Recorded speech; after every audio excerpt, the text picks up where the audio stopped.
We are at the NAFB convention in Kansas City, Missouri, and we've got the luxury here of talking with some very great people. Here's a man that I've talked with a number of times for a number of years, Paul DeBriyn. Good to see you again. Good to see you. All right. Paul DeBriyn with AgStar. We're going to talk about a number of things with Paul.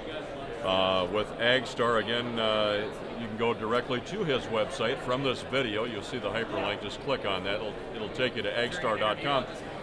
First of all, let's talk about the big story in the farming business, the Farm Bill. Tell us, give us some input on that. Well, obviously, we got to get a Farm Bill. There's no option, and it's got to happen because you know, some things will occur that would not be good, and so Congress is going to have to deal with it. You know, it's unfortunate that you know, that the Senate passed a bill. The House Ag Committee put a bill forward and you know, never got to the floor.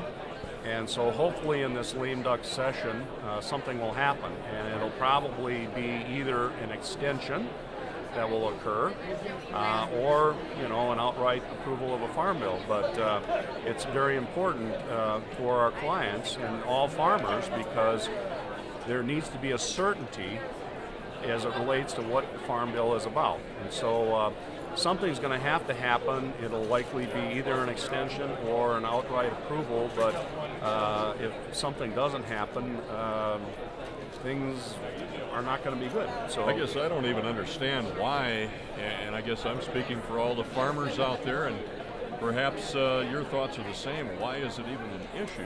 You stated we need it. Anybody that knows anything about agriculture knows we need a Farm Bill. Well, and the unfortunate thing is that when they were looking at, you know, the whole budget issue, agriculture was the only place where they came back with voluntary cuts in, you know, the budget. Okay. And it was the only area out of all of the, you know, federal budget that came back with cuts in it overall. So we need to get a Farm Bill. We need to create some certainty for our farmers. The key thing is going to be for support for crop insurance. That's really kind of what's important. I think the direct payments people have pretty well forgot about. I mean, it's sort of like they're going to go away. But the key is to really provide the certainty as it relates to crop insurance and a Farm Bill, so you know, farmers can plan going forward.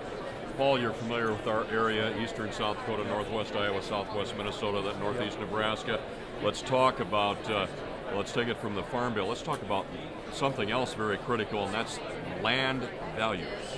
Well, I mean, you know, as long as we have high commodity prices, land values are going to continue to escalate probably, and as will rents overall. We don't believe that there's a bubble, but we do believe that there will be a correction at some point in time. And so, you know, I think a key thing is going to be what happens in South America as it relates to, you know, what happens crop-wise there and what happens next year. And that's going to have a big impact on our commodity prices, and will have a big impact on land values. All right, before we wrap things up, we could talk all day about this. I might be opening a can of worms here based on our time and your time. Overall state of agriculture, let's just take it from the top. What comes to mind? Grain producers, best balance sheets they've ever had. Swine producers, very strong balance sheets, got some losses in the fourth quarter, looks positive into 2013. Dairy producers, things are pretty good overall. Overall state of agriculture is pretty darn good right now. All right. Well, there's a man that we look forward to talking with every year, and we're very glad, very proud that we can bring you this audio and video with Paul DeBriyn with AgStar. Paul, thank you. Thank you, Mark. We'll cross paths again. Yeah, absolutely. See you. Thank you.